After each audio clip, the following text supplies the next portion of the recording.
नमस्कार दोस्तों, मैं शैलेंद्र शुक्ला, मोटिवेशनल स्पीकर। आज मैं आपके लिए बहुत ही बेहतरीन टॉपिक लेकर के आया हूँ। एक ऐसा टॉपिक कि आप इससे बहुत कुछ सीख सकते हैं। चलिए हम बात करते हैं।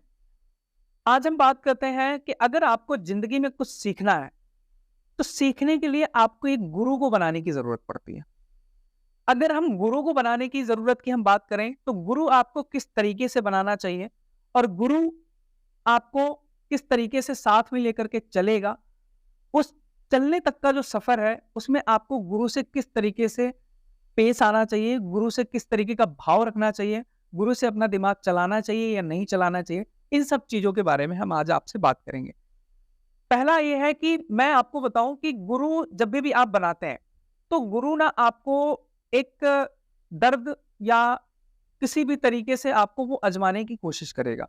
अगर आपका सच्चा गुरु है और अगर आप सच्चे शिष्य बनना चाहते हैं, तो आपको वो गुरु आज़माएगा। उस आज़माने के टाइम आपको डगमगाना नहीं है, क्योंकि जब वो आज़माता है ना, तो आपको ऐसा लगता है कि यार मेरे साथ ये चीज़ गलत हो रही है, मेरे साथ ऐसा हो रहा है, मेरे साथ वैसा हो रहा है, मेरे साथ ये नहीं होना चाहिए। लेकिन आपको नहीं पता होता है कि वो आपको आज़मा रहा होता है। ऊपर वाला अगर आपको कोई भी चीज़ देना चाह रहा है, तो पहले आपको चुनौतियाँ देगा। उन चुनौतियों से लड़ना आपका काम है। अगर आप उन चुनौतियों से लड़ते हैं, तो ऊपर वाला भी सोचता है कि ये व्यक्ति ये चीज़ डिज़र्व करता है। अगर आप वो चीज़ डिज़र्व नहीं करते हो, वो चुनौतियाँ देगा, आप उन चुनौतियों से नहीं लड़ सकते, तो वो आपको ऊपर वाला भी वो चीज़ नहीं देगा। ये ऊपर वाला आज़माता है, ये नियम है, ये प्रकृति का नियम है। इसमें आप कोई भी किसी भी प्रकार का सुधार नहीं कर सकते। चाहे ऊपर वाला हो या आपका गुरु हो या प्रकृति हो, आपको तभी वो चीज़ देगी जब आप उस चीज़ को ये डिज़र्व करेंगे। आपका प्यार भी तभी आपको मिलेगा जब आप प्यार के लिए डिज़र्व करेंगे। तभी आपके रिश्ते चलेंगे जब आप बहुत अच्छे होंगे, जब आप रिश्तों को चलाने के लिए डिज़र्व करते हैं। तो इसी प्रकार आपको गुरु आप कोई भी चीज़ बनाते हैं, कोई भी चीज़ करते हैं, तो आपको उस चीज़ के लिए तैयार रहना पड़ता है। वो आपको दर्द, वो आपको आज़माएगा। मैं आपको एक स्टोरी के माध्यम से सुनाता हूँ। एक जॉकी होता है, जॉकी को हिंदी में बोलते हैं घुड़सवार। घुड़सवार क्या होता है कि घुड़सवारी का ना एक गेम होता है, आप नेट पे डालेंगे, सर्च करेंगे तो देखेंगे, तो नंबर्स होते हैं, घोड़ों के नंबर होते हैं, उन घोड़े नंबरों पे पैसा लगता है।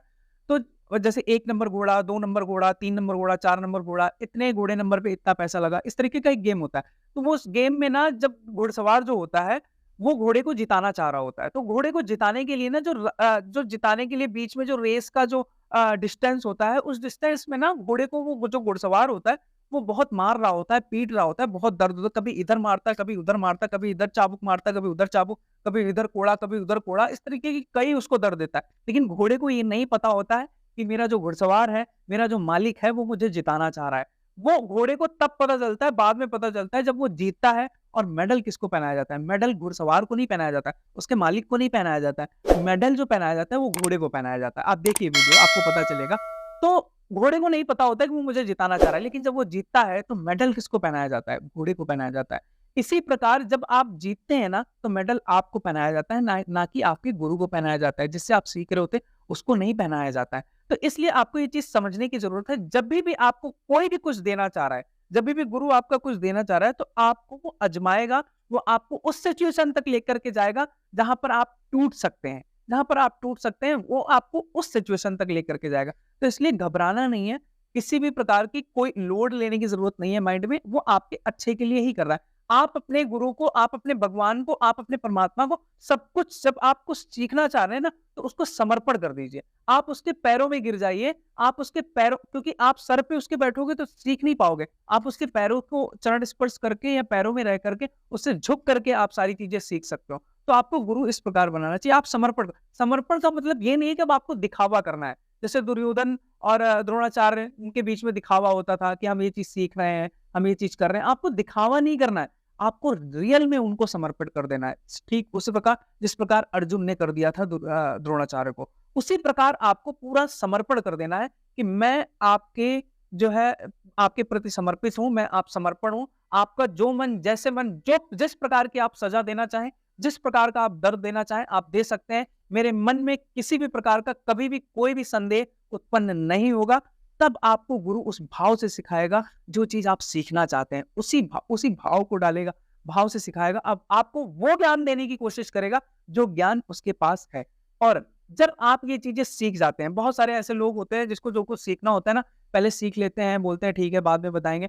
फिर ना अपने गुरु को जैसे जो चीज़ सीखी होती है ना, उनसे ही आँखें दिखाने लग जाते हैं, उनसे ही अकड़ में आ जाते हैं, उनके ही सामने अपने आप को बड़ा बनाने की कोशिश करने लग जाते हैं। ऐसा नहीं करना है। ये भी आपको पतन की ओर लेकर के जाएगा। अगर आप ऐसा करते हैं तो ये आपके लिए बहुत गलत है। कुछ दिन के लिए आपके पास वो सीख, वो ज्ञान, वो नॉलेज रहेगी।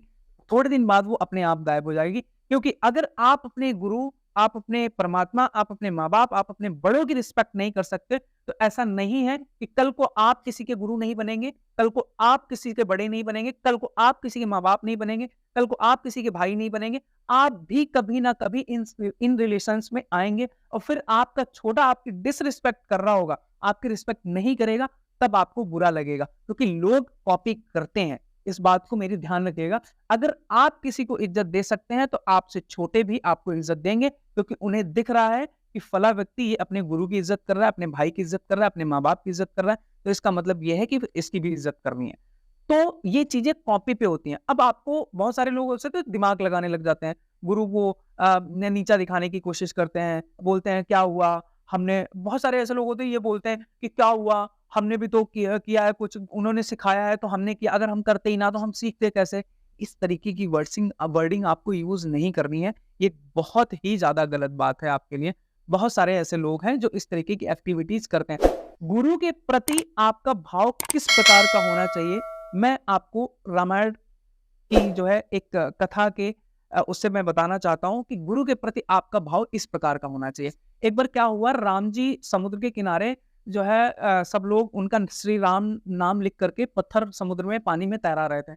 अब जब पानी में तैरा रहे थे तो उनके जो भी वो नाम लिख रहा था, जिस पत्थर पे भी श्री राम लिख जाए, वो समुद्र में डाला जाता था तो वो तैरता था। अब श्री राम को लगा अगर मेरे नाम से पत्थर तैर रहे हैं, तो फिर हम एक काम करते हैं, हम खुद ही देखते हैं एक पत्थर को उठा के डाल के कि क्या जो मैं पत्थर डालूँगा वो तैरेगा या नहीं तैरेगा। लेकिन राम जी को लगा कि यार यहाँ पे सब लोग तो चारों तरफ खड़े हुए हैं, कहीं ऐसा ना हो कि ये डूब जाए और फिर मेरी इंसल्ट हो जाए, फिर मेरे नाम का भी महत्व ना रह जाए। तो उन्होंने क्या किया कि उन्होंने बोले कि चलो फिर कहीं एक एकांत जगह चलते हैं, ऐसी एकांत जगह जहाँ पे कोई नहीं होगा, वहाँ पे तैरा के देखते हैं। तो उन्होंने वहाँ से एक पत्थर उठाया और एकांत जगह जाने लगे। लेकिन हनुमान जी उनके परम भक्त, अब वो तो उनको छोड़ने वाले नहीं। हनुमान जी उनके जो है सच्चे से उन्होंने क्या किया, उन्होंने देखा कि राम जी पीछे-पीछे जा रहे हैं, राम जी कहाँ जा रहे हैं, चलो देखते हैं। तो वो पीछे-पीछे छुपके जो है उनके पीछे चल दिए। जब उनके पीछे चल दिए, तो वहाँ पे देखा राम जी ने एक जगह खड़े हो गए और वहाँ देखा चारों तरफ तो उन्हें राम जी को कोई नहीं दिखा। उन्होंने पत्थर को क्या किया, जो है पानी में डाला और जैसे ही पानी में डाला तो वो पत्थर डूब गया। अब पत्थर डूब गया तो हनुमान जी पीछे छुपे हुए थे, वो देख रहे थे ये सारी लीला राम भगवान की। तो जैसे ही ये लीला उनकी देख रहे थे तो राम जी ने देखा, जैसे ही वो पत्थर डूबा तो राम जी ने चारों तरफ देखा, अपने चारों तरफ देखा तो उनको कोई नहीं दिखा।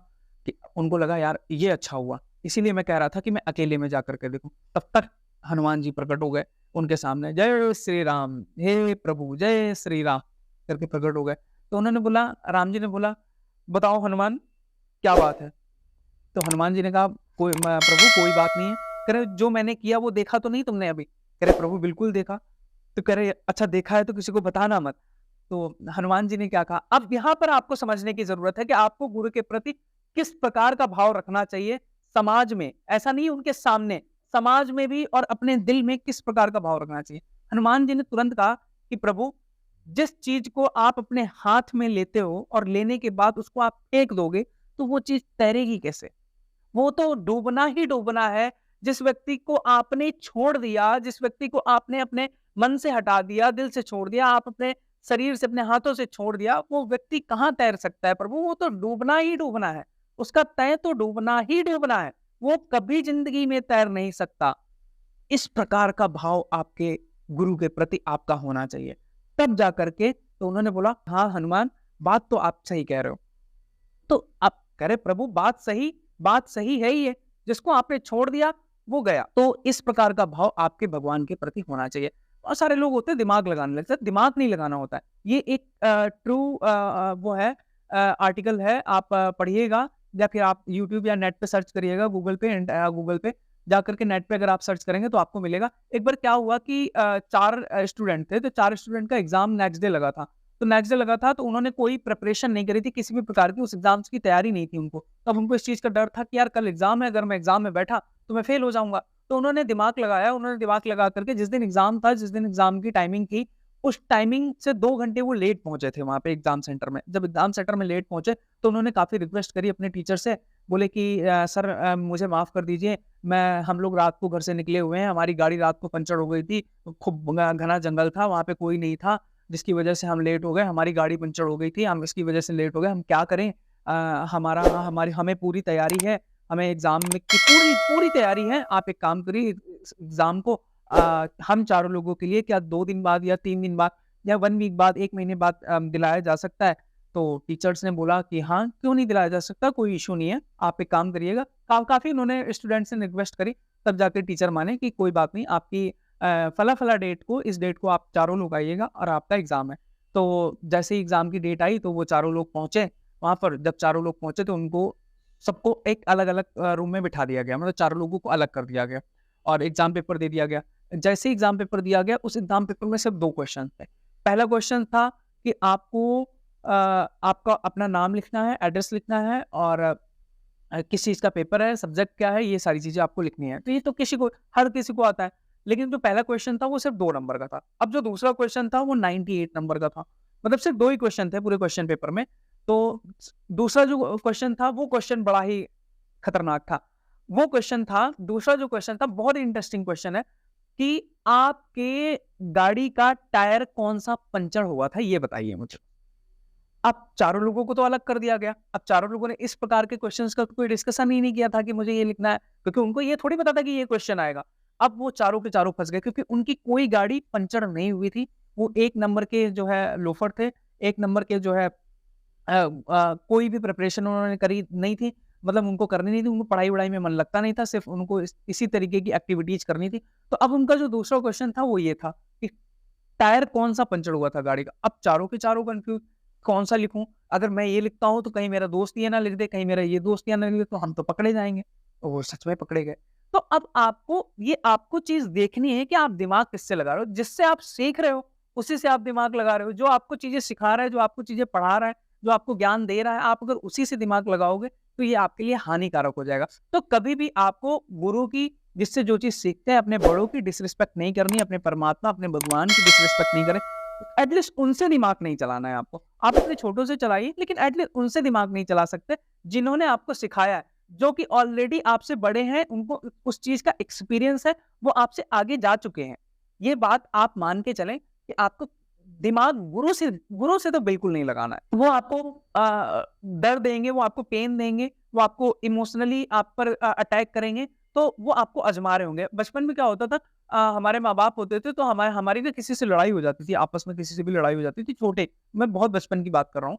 तो अब वहाँ पे जब लड़ाई हो जाती थी तो हमारे मम्मी-पापा क्या करते थे, जब वहाँ पे लड़ाई होती थी तो वो हमें ही मार के घर ले आते थे। जबकि गलती हमारी नहीं होती थी, गलती सामने वाले की होती थी। तो तब हमें लगता था, यार मम्मी ये आपने क्या किया, डैडी आपने क्या किया, आपको ऐसा नहीं करना चाहिए, गलती हमारी नहीं थी, फिर भी आपने हमें मारा। तो हमें गलत लगता था, हमें ऐसा लगता था कि यार ये गलत है, हमारे मम्मी-डैडी हमारे साथ गलत कर रहे हैं। लेकिन आज वो चीज़ें फ़ील होती हैं, आज वो चीज़ें पता चलती हैं कि नहीं वो गलत नहीं करते थे, वो सही करते थे। क्योंकि अगर वो खुद हमारी लड़ाई में इन्वॉल्व होकर के अगर सामने वाले को 2 थप्पड़ मार भी दिए, तो फिर अब उनके भी घर के मम्मी-पापा आएँगे ना, उनके भी घर के मम्मी-पापा हमें थप्पड़ मारने की कोशिश करेंगे, तो फिर लड़ाइयाँ बड़े-बड़ों में बढ़ जाएँगी। तो बच्चे थे, छोड़ दिया, कोई बात नहीं, लड़ाई ही तो है, बच्चे हैं, आपस में चलता रहता है।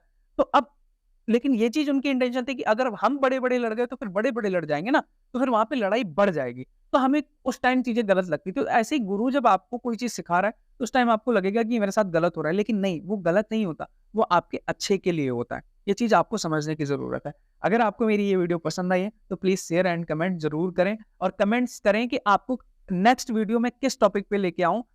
मैं उसी टॉपिक पर आपको वीडियो बनाऊँगा। अगर आपको ये वीडियो पसंद आई है, तो please like, share and subscribe ज़रूर करें। धन्यवाद।